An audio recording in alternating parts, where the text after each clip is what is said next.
Bab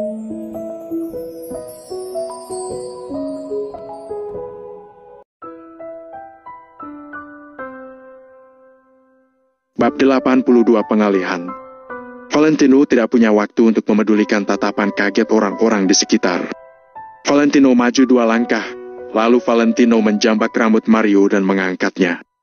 Aku tanya padamu, sebaiknya kamu mengatakan dengan jujur siapa yang menyuruhmu membuat masalah di sini? Valentino menatap Mario dengan dingin. Mario awalnya ingin berbohong untuk menunda waktu, tapi saat dia melihat mata dingin Valentino, dia ketakutan hingga tidak berani berbohong. Tuan Muda Rain yang menyuruhku datang. Mario terpaksa mengkhianati Rain demi keselamatannya sendiri. Lalu, Mario tidak ingin dibuat cacat oleh Valentino seperti para pemuda di tanah itu. Rain? Valentino mengernyit. Apakah Rain tahu bahwa pusat kebugaran ini miliknya? Bahkan kalau Rain tahu, kenapa Rain melakukan hal ini? Apa tujuannya? Benar, itu Tuan Muda Rain. Tuan Muda Rain menyuruhku membuat masalah di sini. Katanya semakin besar masalahnya, semakin baik. Maria yang kerahnya dicengkeram oleh Valentino terus-menerus mengangguk seperti ayam. Kenapa dia melakukan ini? Tanya Valentino setelah beberapa saat. Setelah menanyakan ini, Valentino mencengkeram Maria dengan sedikit lebih erat. Tuan Muda Rain menyuruh kami memancingmu ke sini. Selama kami memancingmu ke sini, misi kami selesai. Mario merasakan kekuatan telapak tangan Valentino. Mario ketakutan hingga tidak berani bernapas dan buru-buru menjawab dengan jujur. Memancingku ke sini. Valentino mengernyitkan kening. Kenapa Rain memancingnya ke sini? Apa mungkin untuk memancingnya ke sini, lalu menyuruh Mario dan orang-orang ini memukulinya? Apakah preman-preman lemah ini mampu menghajarnya? Rain terlalu naif. Rain memancingku keluar rumah, lalu tiba-tiba, satu kata terlintas di benak Valentino. Pengalihan? Valentino juga tahu bahwa Rain memiliki maksud buruk terhadap Angel. Sekarang, Rain melakukan ini pasti untuk memancing Valentino keluar agar meninggalkan Angel. Saat memikirkan ini, aura Valentino menjadi semakin dingin. Seperti dugaannya, saat dia menelpon Angel, ponsel Angel sudah dimatikan. Pada saat ini, aura dingin di tubuh Valentino menjadi semakin kuat. Suhu di pusat kebugaran menurun seperti gletser yang jatuh dari langit, membuat semua orang dapat merasakan rasa dingin itu. Banyak orang tidak berani bernapas karena takut dilihat oleh Valentino yang sedang marah. Setiap orang memiliki batas yang tidak dapat disentuh. Kalau disentuh akan berakibat fatal. Kata-kata ini bukanlah omong kosong. Kalau Rain berani menyentuh sehelai rambut Angel, maka Valentino akan menghancurkan Rain meskipun harus mengguncangkan dunia. Katakan alamatnya. Kamu hanya punya satu kesempatan. Kalau kamu berani berbohong, maka kamu dan bisnis keluargamu akan hancur. Mata Valentino semakin memerah seperti singa yang marah. Di rumah Chloe, pacarnya Hawik. Tapi, aku tidak tahu di mana Chloe tinggal. Kak Valentino, kamu harus percaya padaku. Aku benar-benar tidak tahu. Mario mana berani berbohong. Saat ini dia sudah dibuat ketakutan oleh Valentino. Valentino menjadi lebih marah saat mendengar itu. Tidak disangka Chloe juga terlibat. Sejak awal, Valentino sudah tahu Chloe bukanlah orang yang sederhana. Namun, Valentino tidak pernah menyangka bahwa Chloe akan membantu Rain dan menjebak Angel. Pantas saja Rain tahu bahwa pusat kebugaran Mapledon ada hubungannya dengannya. Pasti Chloe yang mengatakannya. Danu, awasi mereka. Aku masih ada urusan, harus pergi dulu. Valentino tidak punya waktu untuk memikirkannya, jadi segera berbalik dan berjalan keluar. Kak Valentino, aku akan pergi bersamamu. Danu memberikan perintah kepada staf, lalu dengan cepat mengikuti Valentino. Valentino tidak menolak. Dalam perjalanan ke bawah, dia menelpon Angel beberapa kali, tapi ponsel wanita itu masih mati. Oh ya, Siska? Valentino tiba-tiba teringat bahwa Siska dan Chloe adalah teman baik. Wanita itu pasti tahu tempat tinggal Chloe.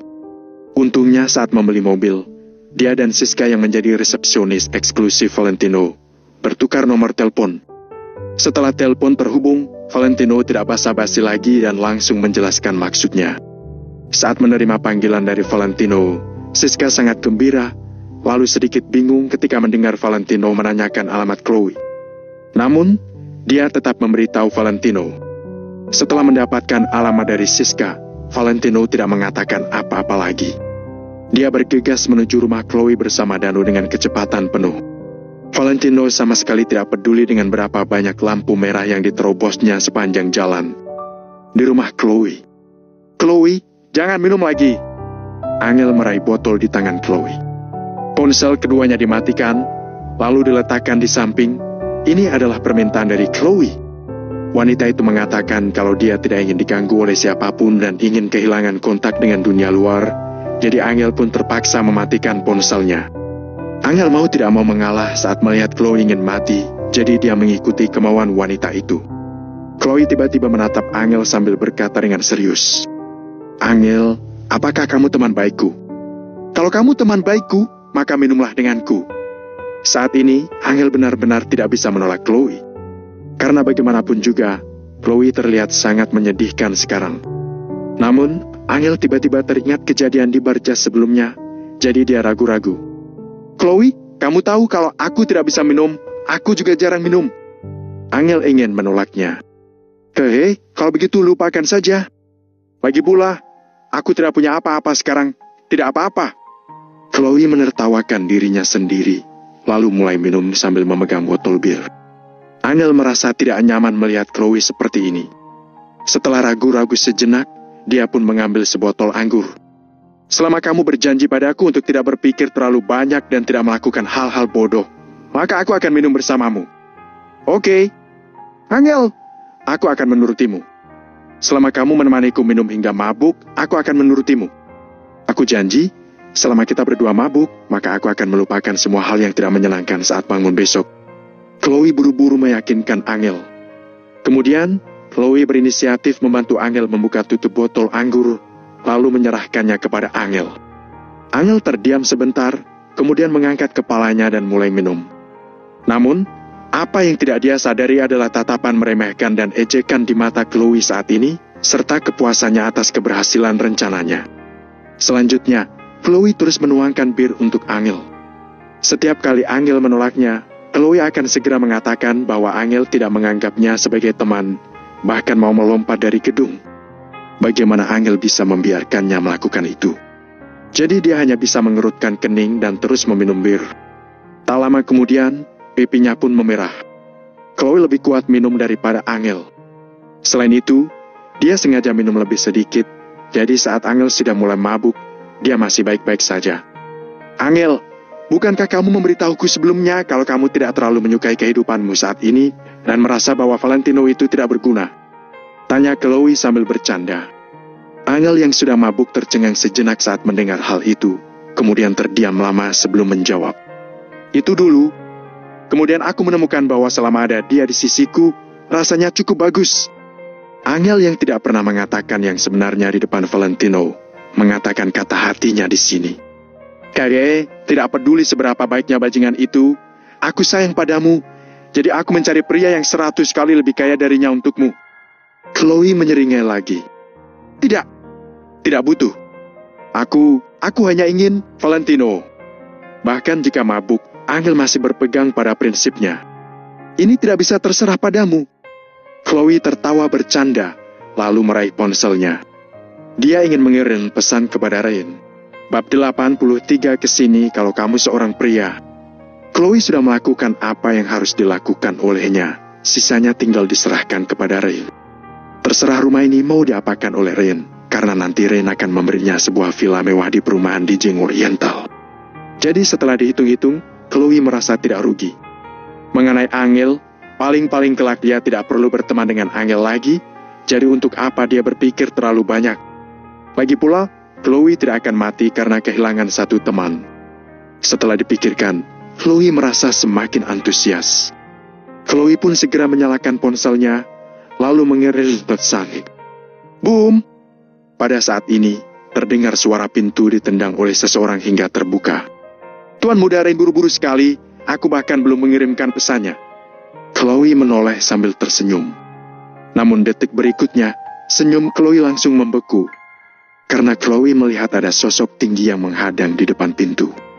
Orang ini yang menendang pintu baja anti pencurian dengan satu tendangan.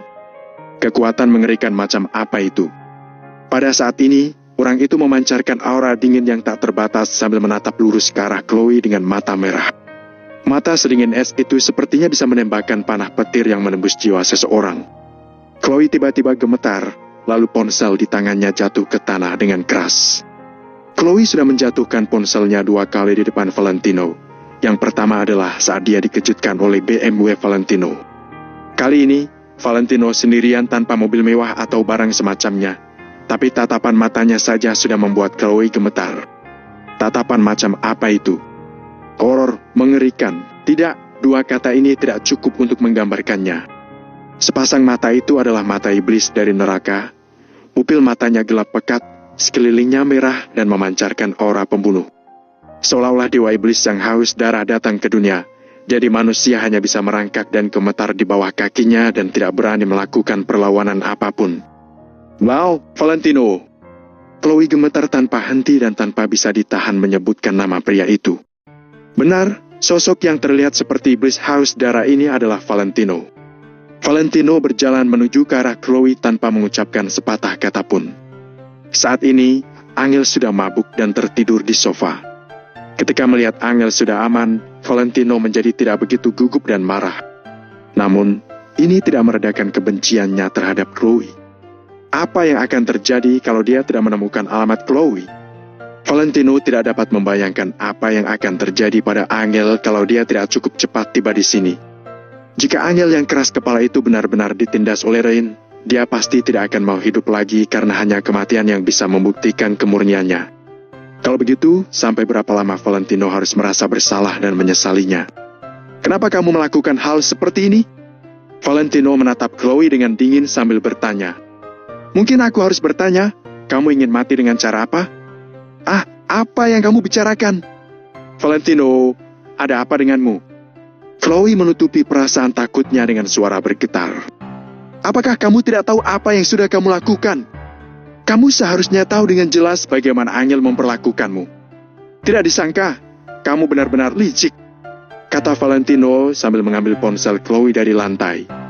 Chloe buru-buru mengulurkan tangan untuk mengambil ponselnya kembali, tapi Valentino menatapnya dan langsung membuatnya menarik tangannya dengan ketakutan. Kali ini, layar ponsel Chloe tidak rusak, jadi pesan yang tadi belum dikirim olehnya terlihat jelas oleh Valentino. Valentino tersenyum penuh makna. Sedangkan wajah Chloe pucat pasi karena dia tahu hal ini sudah tidak bisa disembunyikan lagi. Namun, dia benar-benar tidak mengerti bagaimana Valentino menemukan tempat ini. Bukankah sekarang Valentino seharusnya dipancing pergi oleh Ray?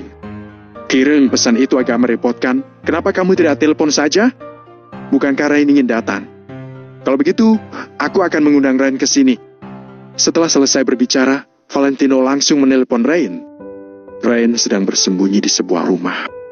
Ketika Rain melihat ini panggilan masuk dari Chloe, Rain pun segera mengangkat telepon. Bagaimana, Chloe? Apakah sudah selesai? Apakah Angel sudah mabuk? Tanya Rain dengan tidak sabar. Rain berbicara sambil mendorong pintu untuk keluar. Dia sudah lama menunggu kabar dari Chloe di sini. Namun, sebuah suara dari ujung sambungan menghentikan gerakannya. Belum, bagaimana kalau kamu datang dan biarkan aku mengajarimu cara minum bir? Suara rendah Valentino terdengar di ujung sambungan. Kamu Valentino? Sialan, kenapa kamu memegang telepon Chloe? Rain tercengang. Bagaimana Valentino bisa menemukan tempat ini? Bukankah Valentino ditahan oleh si idiot Mario? Jangan omong kosong. Datang ke sini kalau kamu seorang pria dan aku akan menunggumu di sini, kata Valentino dengan datar. Rain bisa merasakan aura dingin dalam kata-kata Valentino dari telepon. Apa yang kamu sombongkan? Kamu menyuruhku pergi dan aku harus pergi ke sana? Teriak Rain dengan penampilan tegas, tapi merasa takut di dalam hati. Rain benar-benar ingin pergi, lalu memukul Valentino dengan keras. Namun, apa yang dia lakukan hari ini sangat memalukan. Jadi dia tidak membawa pengawal saat keluar. Jika dia menemui Valentino dengan tubuhnya yang sudah terpengaruh oleh bir ini, maka sama saja dia minta dihajar. Oleh karena itu, Rain tidak akan pergi ke sana. Kalau kamu ingin mengakui bahwa kamu itu sampah, maka jangan datang ke sini. Aku hanya akan menunggumu selama 5 menit. Setelah berkata dengan acuh tak acuh, Valentino langsung menutup telepon. Selama Rain berani datang, Valentino akan membuatnya tahu apa yang disebut lebih baik mati daripada hidup. Sejak Valentino meletakkan ponselnya, suasana di dalam rumah menjadi tenang. Valentino duduk di samping Angel tanpa mengucapkan sepatah kata pun, sedangkan Chloe merasa takut sampai tidak berani bernapas terlalu kencang. "Kamu terlalu bodoh." Valentino memandang Angel sambil menghela napas. Jika tahu bahwa sahabatnya ingin menjebaknya seperti ini, Angel pasti akan merasa sedih hingga ingin mati. Jadi, Valentino sedang mempertimbangkan apakah akan memberitahu Angel tentang masalah ini atau tidak. Jika memberitahunya, Angel pasti akan merasa sangat tidak nyaman. Karena bagaimanapun juga, dikhianati oleh orang lain adalah suatu hal yang benar-benar menyakitkan. Jika tidak memberitahunya, Angel akan terus memperlakukan Chloe sebagai teman baik. Selain itu, sulit untuk menjamin kalau Chloe tidak akan menyerang Angel lagi. Satu-satunya cara adalah membiarkan Chloe menjauh dari Angel. "Aku tidak memukul wanita, jadi kamu tidak akan terluka hari ini. Tapi kalau aku melihatmu mendekati Angel lagi kelak, aku akan membuatmu menghilang dari dunia ini." Tidak ada sedikit pun emosi dalam kata-kata Valentino. Perkataannya sedingin es dan tidak bisa dilawan. Saat ini, Chloe ingin berdalih, tetapi dia tidak dapat menemukan kata-kata yang tepat. 5 menit telah berlalu, tapi Rain tidak kunjung muncul. "Kahe, hanya seorang bajingan, tapi beraninya dia mendambakan Angel." Valentino mencibir dengan senyum menghina, kemudian menggendong Angel dengan kedua tangannya dan hendak pergi dari sini. Valentino, dengarkan aku. Masalah ini tidak ada hubungannya denganku karena Rain yang memaksaku untuk melakukannya, jadi semua ini salah Rain." Chloe buru-buru bangkit untuk menjelaskan kepada Valentino dengan panik. "Kamu tahu jelas apa yang sebenarnya terjadi. Jangan berpikir kalau orang lain bodoh," kata Valentino sambil tersenyum menyeringai tanpa menghentikan langkahnya. Namun, Chloe masih ingin menjelaskan. Jangan beritahu Angel. Aku adalah teman baiknya, jadi aku tidak akan menyakitinya." Bab 84 mobil mewah seharga miliaran. Hancurkan. "Apakah kamu pikir sekarang kamu berhak untuk mengatakan hal seperti itu? Ingat apa yang aku katakan dan pikirkanlah sendiri." Valentino meninggalkan kata-kata itu, lalu berbalik meninggalkan ruangan. Chloe menatap sosok kepergian Valentino, kemudian berbaring di sofa seolah-olah sangat kelelahan. "Berdiri!" Ketika Chloe baru saja duduk, terdengar suara seseorang. Orang itu adalah Danu yang selama ini tidak berbicara sejak memasuki ruangan bersama Valentino. Siapa kamu?" tanya Chloe dengan sedikit bingung. Danu tidak bermaksud untuk menjawab pertanyaan Chloe sama sekali. Dia berjalan ke hadapan Chloe, lalu mengangkat tangannya untuk menampar wanita itu. Plak! Terdengar suara tamparan yang nyaring. Chloe benar-benar terkejut oleh tamparan itu. "Kenapa kamu menamparku?" "Siapa kamu?" "Oh, aku ingat. Kamu adalah pemilik pusat kebugaran Mapledon. Kenapa kamu memukulku?" teriak Chloe sambil menggertakkan giginya. "Namaku Danu. Kak Valentino tidak memukul wanita dan aku juga tidak pernah memukul wanita. Tapi, memangnya kenapa kalau aku menamparmu untuk Kak Valentino? Apalagi kamu sama sekali bukan manusia." Danu berkata dengan sangat dingin. Begitu selesai berbicara, Danu mengangkat tangannya untuk menampar Chloe. Prinsip Danu adalah tidak memukul wanita. Tetapi untuk Valentino, dia bisa melupakan prinsip itu. Valentino adalah kakaknya seumur hidup ini, sedangkan Angel adalah kakak ipar, sekaligus kerabatnya. Ketika kerabatnya dihina, apalagi gunanya prinsip. Danu menampar Chloe 7 hingga 8 kali berturut-turut, kemudian berhenti ketika wajah Chloe sudah penuh dengan memar dan luka. Saat ini, Chloe terlihat sangat malang. Dia tengkurap di sofa seperti seekor anjing liar. Namun, Danu sama sekali tidak merasa kasihan padanya. Seseorang yang malang pasti karena ada alasannya. Dibandingkan dengan hal-hal yang Chloe lakukan, pukulan Danu itu bukanlah apa-apa. "Ingat apa yang dikatakan Kak Valentino, menjauhlah dari kakak iparku atau aku akan membunuhmu," kata Danu dengan dingin, kemudian Danu berbalik untuk meninggalkan ruangan. "Aku akan membunuhmu." Kata-kata ini terus bergema di telinga Chloe.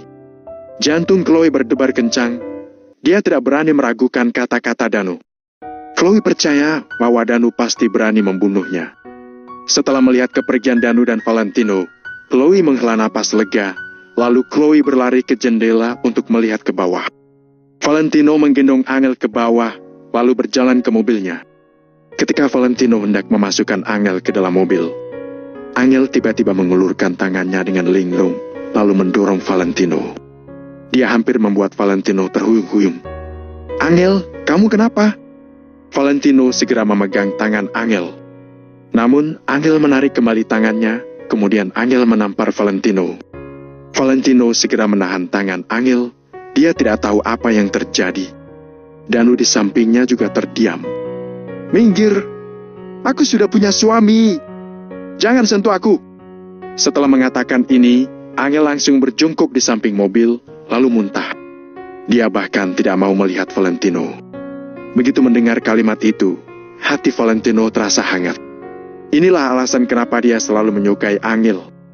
Meskipun dulu Angel sangat membenci Valentino, dia tidak pernah bermain-main di luar. Jika tidak, bagaimana mungkin Valentino akan melakukan begitu banyak hal untuk Angel sekarang? Sebenarnya tidak hanya Valentino yang berkorban, tetapi Angel juga berkorban banyak. Hendrik tidak mengerti mengapa Valentino mau memperlakukan Angel dengan begitu baik. Itu karena dia tidak tahu alasannya. Angel, seorang gadis tercantik di kota Neo, malah menikah dengan orang seperti Valentino, yang merupakan sampah di mata orang lain.